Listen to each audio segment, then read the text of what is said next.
back here again on site in Wynberg with yet another catastrophe.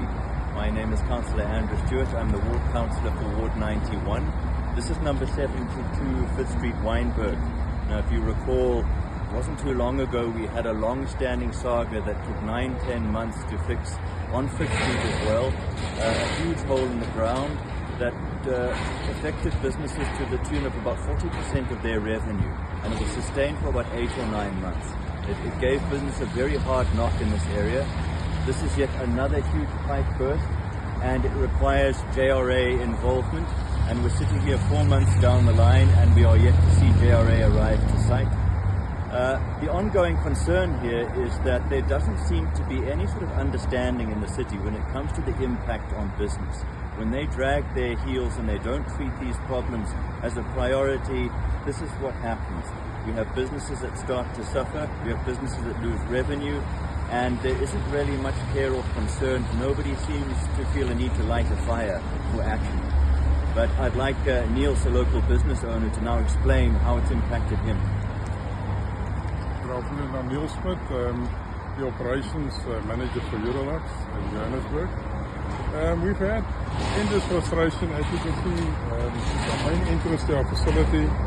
We've attempted to assist our customers because our main showroom is here, we're a wholesaler.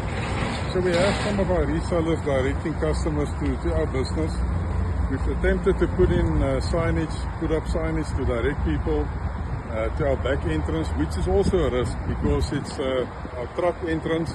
Now we have vehicles, cars, customers having to intersect with our trucks that's loading in the morning, throughout the day. So that's a safety risk also, and it's also impacting. I mean, we've had instances where customers wanted to visit, they get lost. Although it's not a long way, it is quite a labyrinth to get to the back entrance. And at the end of the day, people do possibly get frustrated. So it's a hidden impact that we cannot really quantify. So we would just like to see this corrected, fixed as soon as possible, because it has been ongoing now for 4 months.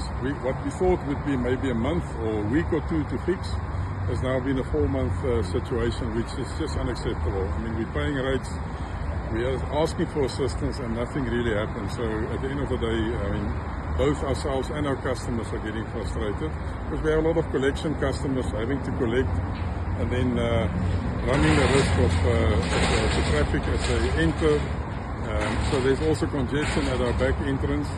So at the end of the day, we have to get this fixed as soon as possible.